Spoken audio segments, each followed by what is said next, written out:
Welcome to Wading into Retirement. This episode, it's our first year anniversary of being on YouTube, and we just wanted to share a look back on that.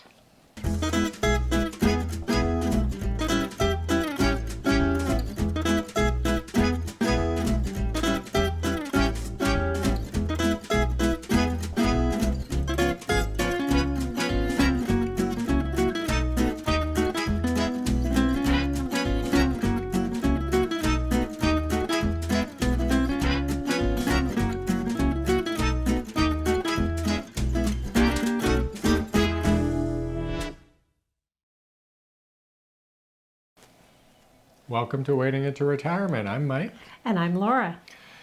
And we are here to discuss our first year anniversary on YouTube and our experiences.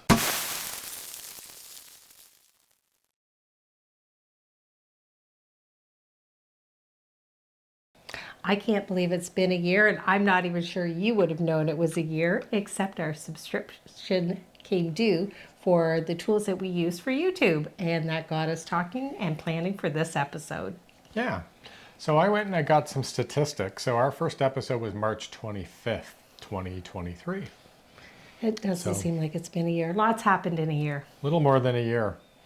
So, we have had 26,400 views.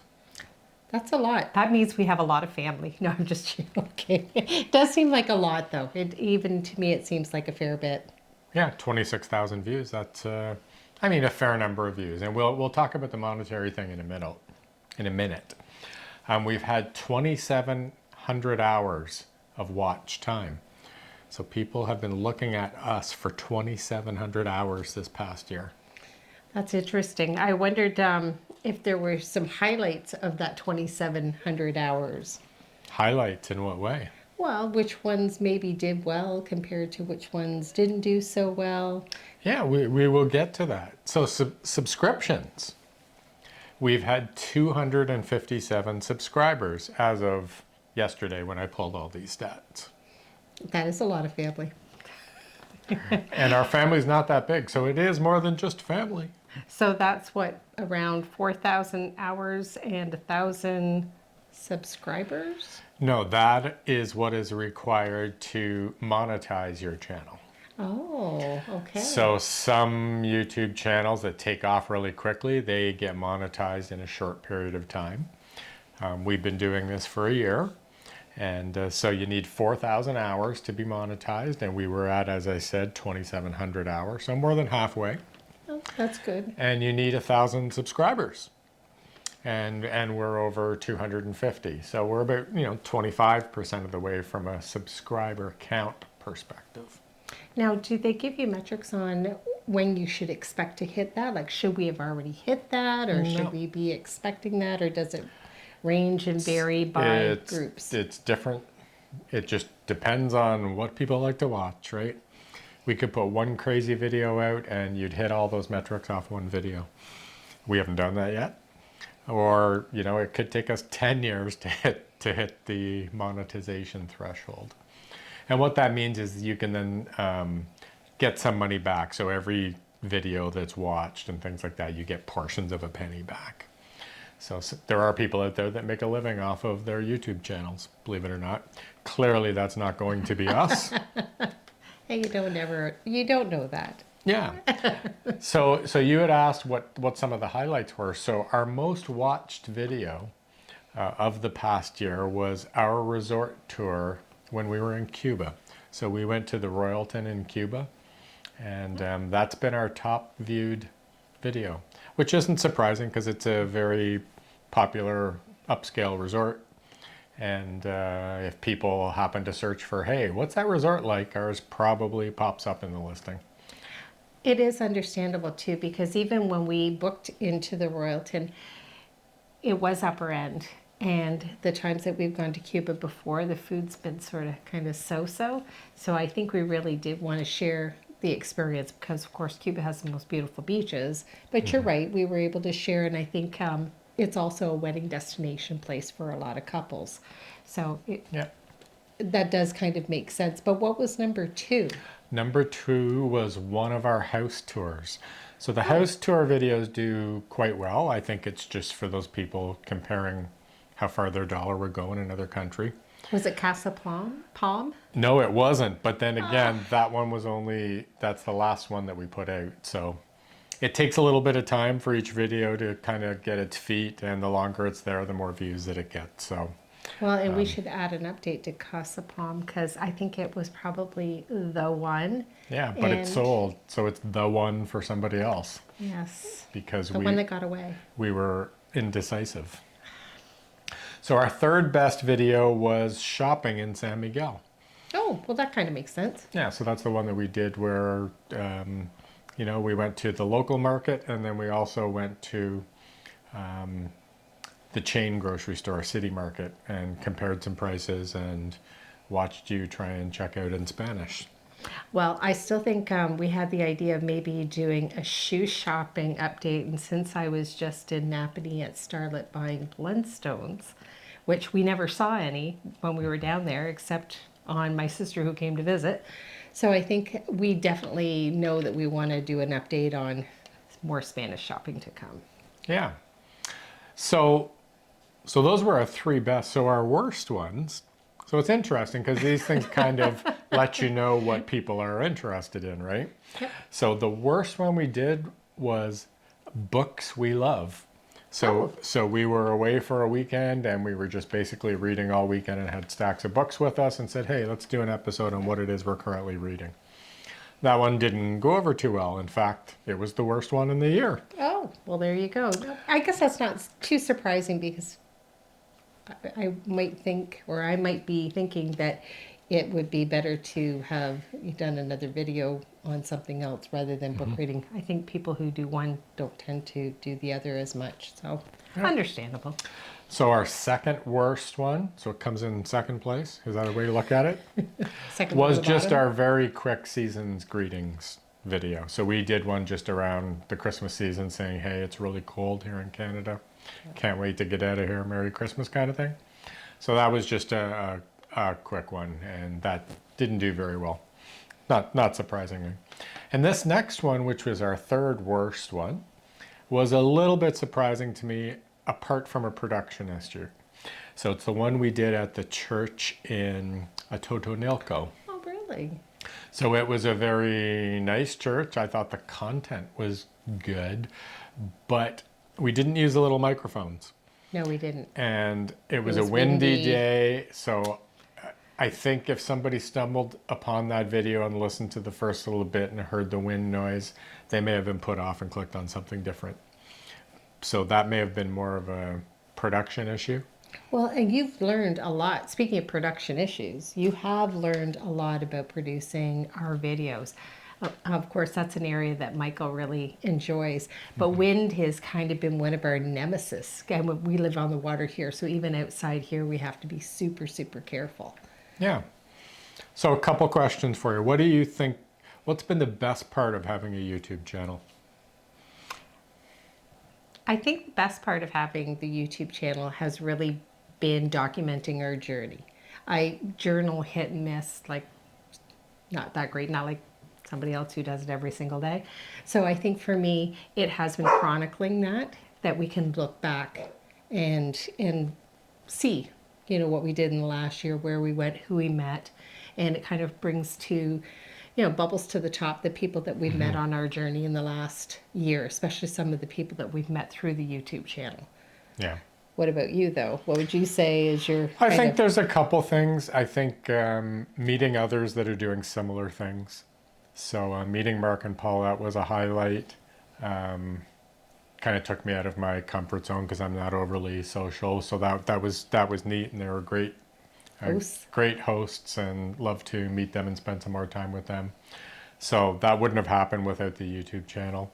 I think that when you have a YouTube channel, you watch a lot of YouTube videos because you want to see what other people are doing. Yes. So all sorts of Mexico YouTube channels I subscribe to now. So I know, you know, Mark and Paulette and Gina and Mark, and there's a whole bunch of people that if you follow any sort of regular Mexican YouTubers, you get to know them. So I think that's been a highlight. You have an insight into someone else's journey and how they got there. So that's been interesting. And I think the other thing you had mentioned for me is just the learning part. I always like to do something new. Yes, you So do. the cameras, the production, the lighting, editing the videos, all of that I put hundreds of hours into for those 2 people that watch. 2 family members. Yeah. His parents. But that's what drew me to this in the first place. It wasn't so that I was on camera and that was exciting. I'd probably be more excited if I was just the production person and I was filming somebody else's journey. But that's the way it goes. So what do you think the worst part about being on YouTube for a year has been for you? You preempted me. I was just going to ask you that myself because you mentioned the best. I think the worst thing, and I know this is going to sound maybe odd because we put ourselves out there, but there is a degree of vulnerability when you're putting yourself out to the wider public. Some of those people, are people that we work with that we're kind of inviting into our lives and into our homes. And that there is a little bit of discomfort in that way. And yeah, I'm a very chatty person and my life is an open book with all of my coworkers and family members. It's still a little bit different for me. I think putting myself out there. How about you? I think it's similar for me on that same topic. I think I don't have a problem putting myself out there for people I don't know. It's the people I see every day that will then come up to me and say, oh, we saw that video yesterday and that was good, bad, or indifferent. I care about what those people think, and do they think, oh my God, Mike and Laura are crazy. Why are they doing this? We do get that sometimes. But, sometimes. Or I want to go when? back to the positive because I did forget one experience. When we were in San Miguel, we actually got approached by a couple about our age that knew who we were. So that was our first kind of YouTube sighting, if I can call it that. So they were like, oh, you're waiting into retirement. Oh, you're Mike and Laura. And we were like, oh, wow. We're 3,000 miles from home and somebody knows who we are through this YouTube thing. So I thought that was cool. That wasn't on my negative list. So the negative side for me, apart from putting yourself out there, it's a struggle for us to get content at times. True.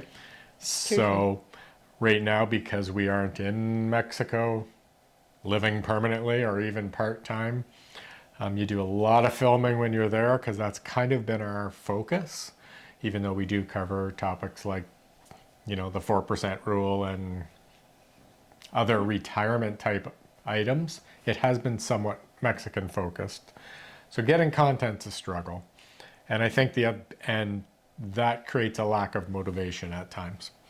So it's hard to go, oh, it's time to put another video out. What are we going to do this time? Where early on we had a list, I think when we started, of 10 or 15 things we were going to do. Yeah. And we did them, and that was easy to do the first 10 or 15. Now it's a struggle to come up with what the next best topic will be. I think sometimes, especially since we don't know ourselves when we go there, what we're going to go, oh, this is interesting. Like I said, with the shoes thing, it's almost like you open your eyes and you see something different. I will say, without all of the negative points that we're making too, the other flip side of it, even though I'm putting myself out there to friends, family, and the unknowns, out there in the wider universe, on the flip side, it does give me something to talk about. And I've had people who I do know that are thinking about retirement and really not knowing what to do. And I've had people say, my goodness, you are so brave to think about just leaving the country. And then I've had people say to me, you're crazy in doing this. But for the most part, there's a lot of people just trying to figure it out. Timing, will I have enough money? How do I approach, can I get residency? So it's given me the opportunity to share our knowledge and of course direct them to our YouTube videos as well. But for the most part, I think it's, even with the negatives or, the things that I see as a drawback, it does have some bonus parts to it too. Yeah. So I think heading into year 2, how we could improve. I think we should ask. Have you given, well, yeah, we should ask other people. What can we do better? We do get feedback on individual videos, and people we do do. suggest topics, and I do get a lot of emails. A lot of them are, I shouldn't say a lot of them. Recently got a lot of spam emails, people wanting to help us be YouTube stars. So yeah, that's happening. Anyways, I think heading into year 2, content is always going to be king. Yep. I think us having more personality and just sharing more about what we're doing might be better than focused on a particular area or a particular topic. I think people need to relate to us as people, and then they stick with you whether you go to Mexico or you go to Cuba or whatever. So I think that's something. And then on the marketing side, we could probably start a Facebook group. Lots of other YouTubers have a Facebook group. I think that's just a way to build community and, again, attract people back to your channel. So those things might come in year 2. We'll see. What about you? Any thoughts? I'd like to pick a date. I think maybe we should talk more about our fears of, just pulling the plug and doing it now. Because I think we found the location. We should have also mentioned that, because when we started on this, we didn't really know where we wanted to end up. Mm-hmm. And I think now we know that we like the mountains and we love San Miguel. So I think that's where we're going to end up. It's now more, okay, when? And what ducks do we have to have in a row to kind of get us to that next step? And that might be, difficult too, because we're both working, and I think we do enjoy our current positions too. So I think I'd like to see us have a date, even if it's not next year. I'd like to have a date of when we're going to do this. Yeah, so we'll have to work on that. And again, we'd like all of your feedback, things we can do better, what episodes you really liked, which ones you didn't like. What I shared with you were really just the stats. But if anything really tickled your fancy, then yeah, let us know. Yeah, I think that's a good start for another list. We need lists. We need more lists. Somebody's a planner.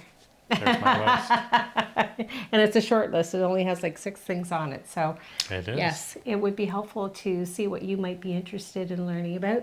And it may give us another reason to visit our favorite city. Yeah, definitely. So if you haven't subscribed, you should. And you could also buy us a coffee. Just look in the comment section of this video, and there's an opportunity for you to support our YouTube channel in that way if you're interested. And thank you to all those who are doing that. It has been helpful. Well, and share with others. Especially for us, it would be helpful to hear other people's journeys and have an idea of what they'd like to see on this channel as well. Yeah. So that's it for this episode.